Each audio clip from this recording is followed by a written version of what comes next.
இவங்களுக்கு தேவையில்லைன்னா சங்கிம்பாங்க, சன் பரிவாரும்பாங்க, என்னென்ன வார்த்தைகள் இருக்கோ அதெல்லாம் பேசி திட்டுவாங்க. அதனால இன்னைக்கு அந்த கூட்டணியை சேர்ந்த எல்லாரும் அந்த விழாவில போய் பங்கேற்கிறாங்க. இது எந்த வகையில நியாயம்?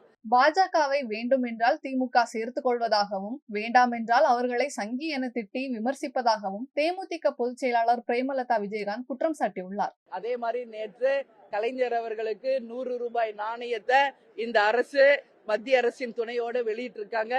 100 ஆண்டு காலம் வாழ்ந்த கலைஞருக்கு நாங்க வாழ்த்துக்களை சொல்றோம். அவருடைய பணி நிச்சயமாக போற்றக்கூடியது, அதுல எல்லாம் மாற்று கருத்து இல்லை. ஆனா இவங்களுக்கு தேவைன்னா பிஜேபி அரவணைச்சுக்குவாங்க, இவங்களுக்கு தேவையில்லைன்னா சங்கிம்பாங்க, சன் பரிவாரும்பாங்க, என்னென்ன வார்த்தைகள் இருக்கோ அதெல்லாம் பேசி திட்டுவாங்க. அதனால இன்னைக்கு அந்த கூட்டணியை சேர்ந்த எல்லாரும் அந்த விழாவில போய் பங்கேற்கிறாங்க. இது எந்த வகையில நியாயம்? அதே மாதிரி நிதி ஆயோக் கூட்டத்துக்கு டெல்லிக்கு போகாம புறக்கணிச்சாரு முதல்வர். இன்னைக்கு அதே மத்திய அமைச்சரை அழைத்து தன்னுடைய தகப்பனாருக்கு 100 ரூபாய் காயின் வெளியிட்டா மட்டும் இன்னைக்கு நான் உலகில் ரொம்ப மிக மகிழ்ச்சியா இருக்கேன்னு ஸ்டேட்மெண்ட் கொடுக்கிறாரு.